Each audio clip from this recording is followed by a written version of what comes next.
Monrovia, Liberia. The abuse of the painkiller Tramadol is on the rise.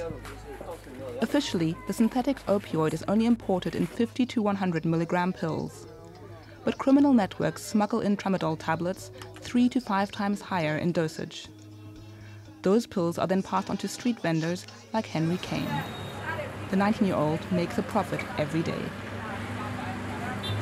I used to sell electronic gadgets, but then my business went down because of the corona pandemic. So I started selling Tramadol. But people who are have resting in the nothing to do, communities, people who don't have jobs, they all come to me to buy my pills. Kane says he's tried the drug and knows its effects, but he'll keep selling as long as there's a market.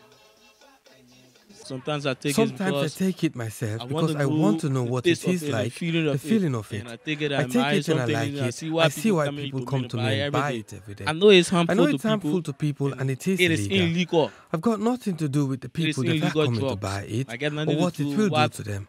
I just want my money to live. But I just want my money to live. Across town, Godwin Tyre sees the effects of this cheap drug on addicted individuals. His group visits neighborhoods in small teams to meet users. Today, they're in Buzzy Quarters, a slum community in Monrovia. People we've talked to, they've said that they abuse drugs because they don't have a job to do. So in this regard, we recommend the government to create capacity building that in itself will help young people from being idle.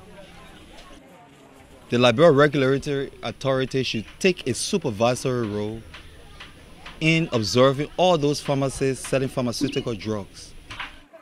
In the meantime, Tyre's group tries to counsel drug users as best they can. Across the border in the Ivory Coast, Tramadol is known as the poor man's cocaine. Young people use Tramadol on a massive scale. Issouf, a construction worker, started using Tramadol 8 years ago. This is Tramadol. And you take it before going to work? Yes, I always take it to go to work.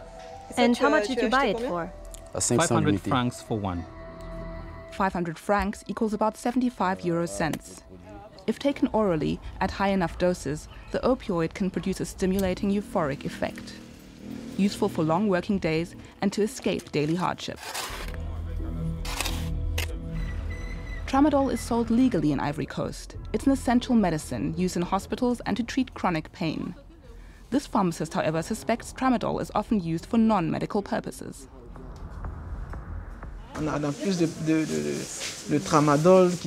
that Tramadol is being prescribed more often and more young people come in asking for it. Recently, the demand was really high. But people realized that we wouldn't give it to them without a prescription. So now they don't come in as often.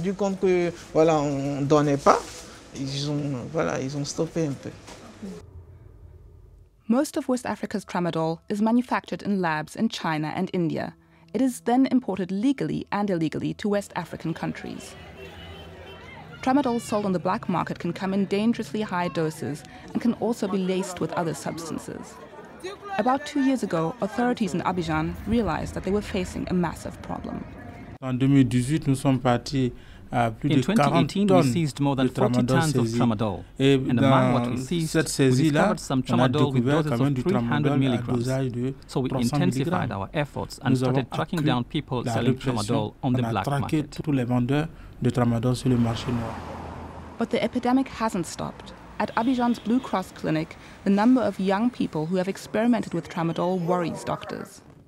Addicts are often brought here by relatives who can't deal anymore with their aggression, constant need for money, or mood swings. The addiction comes very quickly. Tramadol is a type of drug that you can say hi to one day, and the next day, it has taken over the rest of your life.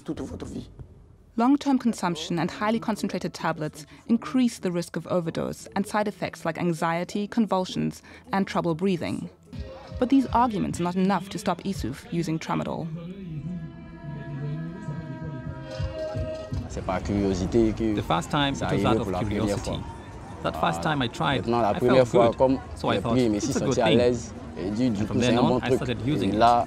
I was feeling well, feeling good about myself. I was taking it almost every day, almost all the time. Financial pressure, recreational use, and eventually addiction push young West Africans towards the drug.